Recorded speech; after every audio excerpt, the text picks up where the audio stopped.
Kan gaji aku selama ini kerja emangnya masih kurang? Kalau gaji kamu cukup, aku nggak akan kerja kayak gini buat bantu keluarga kita. Loh, kenapa nggak apa-apa Mama bantu ya? Nggak mau. Papa bantuin aku. Aku mau kamu biar pinter, sekolah kamu bener. Udah, nggak usah ngurusin Faiz. Faiz tuh dari kecil, itu udah diurusin sama ayah, bukan sama mama. Mama tuh cuma ngurusin kerjaan terus. Hai orang-orang yang beriman, peliharalah dirimu dan keluargamu dari api neraka yang bahan bakarnya adalah manusia dan batu. Jaganya malaikat-malaikat yang kasar, keras dan tidak mendurhakai Allah terhadap apa yang diperintahkannya kepada mereka dan selalu mengerjakan apa yang diperintahkan. Quran Surat At-Tahrim ayat 6.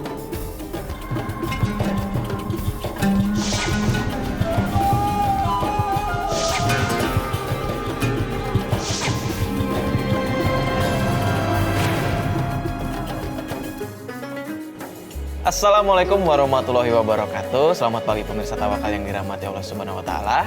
Senang sekali rasanya saya Mario Werix dan rekan saya Angel Elga kembali menjumpai Anda pada pagi hari ini.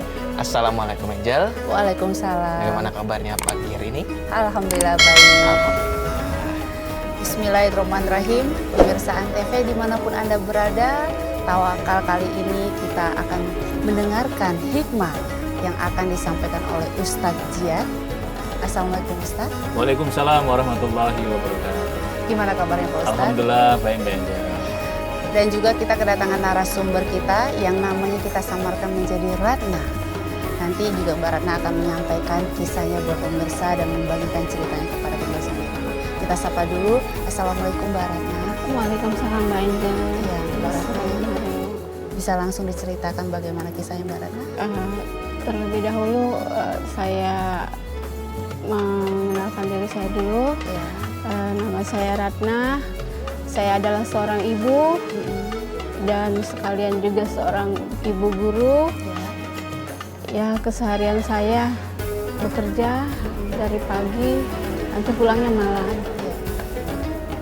Ketemu anak itu cuma dibilang nanti pulang anak tidur, nanti berangkat juga anaknya belum bangun, seperti itu. Jadi jam kerjanya Mbak Ratna itu sampai malam gitu? Iya. Apa ada ngajar tambahan atau memang? Iya, saya seorang guru tari. Dan setelah mengajar di sekolah, saya seorang guru tari. Ya, jadi nggak ketemu anak ya? Ya ketemu ya, hanya ngasih doa lah pada saat tidur mungkin ya, cium kanan kiri gitu. Apa yang bisa dikerjakan di rumah gitu. Ya, maaf Mbak Ratna, anaknya ada berapa Mbak? Anak saya ada dua. Ada dua. Umurnya berapa? Yang satu paling kecil 9 tahun Mbak Angel, yang gede itu 17 tahun sudah. Selama ini apa yang dikeluhkan sama anaknya Mbak Ratna? Ya, dikeluhkannya itu ya saya ya tidak ketemunya itu, seketemunya ya mungkin di situ berangkat sekolah saya gusuk-gusuk udah nyuruh mandi aja kali ya. Jadi Mama kerjanya hari ini sampai jam berapa? Hampir setiap hari lah pertanyaan seperti itu yang saya hadapi. Lalu jawabnya Mbak Ratna bagaimana? Kalau sekolah itu nak kan sudah ada jadwalnya, saya bilang begitu. Kamu tahu sendiri kan Papa kerjanya sampai gajinya berapa, tidak akan mencukupi ya. Mama tuh kepingin kamu itu seperti Mama gitu. Masa Mama S1 kamu tidak bisa sederajat sama saya seperti itu Mbak Angel. Karena suami saya sendiri kan SMA seperti itu. Mbak Ratna, selama ini kan waktunya nggak ada buat anak. Iya, suami pernah berkeluh nggak sama Mbak Ratna gitu? Apa protes juga seperti anak-anak dengan waktunya Mbak Ratna gitu? Ya keluhan ya pasti ada ya Mbak Angel ya. Namanya juga suami mungkin ya. Cuma ya pernah juga sih memang dia melarang gitu, tapi apa mau dikata saya itu sudah terlanjur mendarah daging kali ya, pekerjaan itu sudah apalagi memang saya itu kuliahnya seperti itu gitu kan, dan berpikir lagi orang tua saya sudah capek-capek nguliahi saya dari awal itu kan sudah konsisten gitu ya, dalam artian ya kita kan merantau berdua. sudah saya tinggal metik gitu hasilnya gitu, walaupun ya disyukuri ya sedapatnya gitu. Saya merasa sayang sih dengan meninggalkan itu gitu loh, masih dalam tahap bimbang mungkin saat ini. Kamu mau kemana sih? Ini kan hari Minggu. Aku mau kerja lah, Mas. Kemarin kan aku udah bilang, udah kamu resign kerja aja. Gak mau, aku mau kerja. Aku mau ngelatih anak-anak. Ya ampun. Kamu tuh gak ada waktu di rumah. Tunggu. Apaan sih?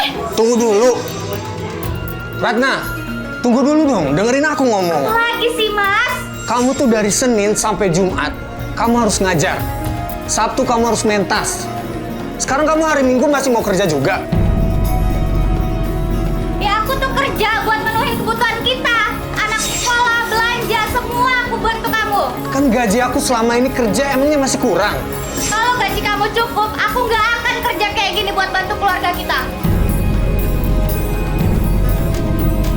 Ya nggak bisa gitu dong, Rat. Kamu tuh nggak ada waktu buat anak-anak di rumah. Kasian. Ratna, tunggu dulu dong. Dengerin aku ngomong.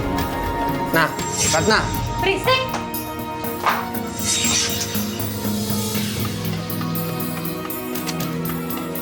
Nggak bisa dibilangin.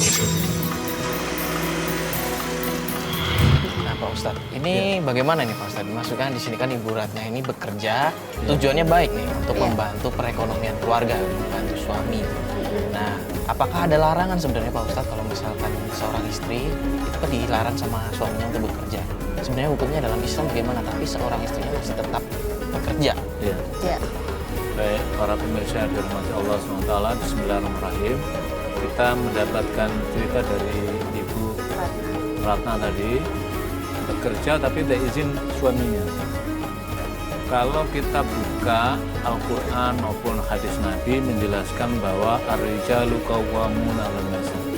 Laki-laki suami itu pemimpin daripada istrinya. Jadi pemimpin dalam banyak hal di rumah tangga, termasuk tanggung jawabnya juga harus ini. Lantas pertanyaan, apa hukumnya kalau istri misalkan izin sama suami, kemudian suami tidak mengizinkan, gitu kan? Kalau izin sama suami tidak mengizinkan maka berdosa. Istri. Iya, istrinya berdosa, harus difahami itu, konteks yang pertama. Tapi yang kedua kemudian dilanjutkan. Apakah semua kegiatan yang tidak diizinkan itu mengandung konsep dosa, kan itu.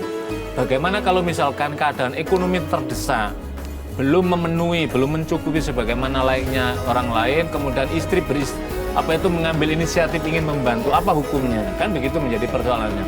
Di kalangan para ulama ada perbedaan pandangan, tetapi secara umum memberikan penjelasan begini.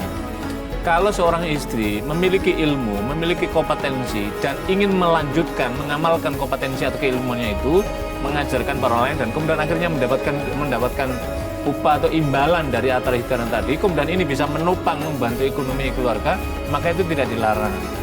Tetapi tetap izin suami itu menjadi sesuatu yang harus diperhatikan gitu loh. Begitu juga sebaliknya, kalau istri meminta izin pada suami, selama itu untuk kegiatan kebaikan, maka suami tidak sepatutnya melarang.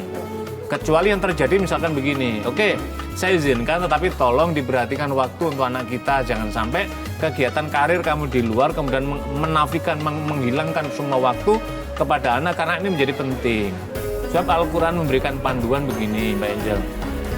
Misalkan dalam surat Tahrim, surat yang ke-66 ayat 6 Allah menjelaskan, ya ayyuhalladzina amanu, hai orang yang beriman, ku anfusakum wa ahlikum nar.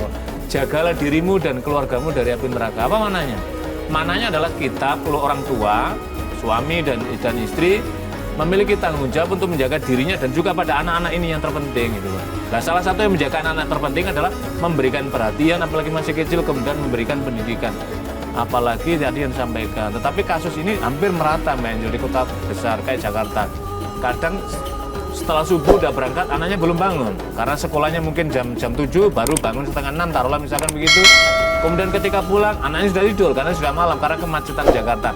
Saya kira inilah pentingnya kesepahaman antara suami dan istri untuk saling mengisi ruang-ruang mana yang bisa saling menjaga, apalagi karena memang tuntutan ekonomi. Ini juga penting, jangan sampai keluarga itu kemudian terbengkalai. Nah, Mbak Ratna, dengan kesibukan Mbak Ratna sambil meninggalkan anak, tentunya di dalam rumah tangga itu berarti yang lebih dekat sama anak itu suami. Ya sudah pasti Mbak. Karena kan kalau suami sendiri itu marketing ya, gitu loh kan, dan dia dari kecil juga, biasanya dari kecil itu udah terbiasa dengan neneknya gitu ya, apalagi neneknya tukang urut ya. Jadi cara mengasuh bayi itu udah ngerti, dari memandikan sampai memijit itu udah ngerti. Jadi anak-anak ya pasti dekatnya sama ayahnya udah pasti. Nah ini Pak Ustadz nih, artinya kalau dengar pembicaraan dari Mbak Ratna, kan sepertinya nih terbalik nih, Mbak Ratna yang keluar mencari nafkah, ya sehingga waktunya untuk suami dan anak ini tidak ada gitu. Nah dalam hukum Islam itu bagaimana dengan seorang istri yang seperti cerita Mbak Ratna ini? Gitu?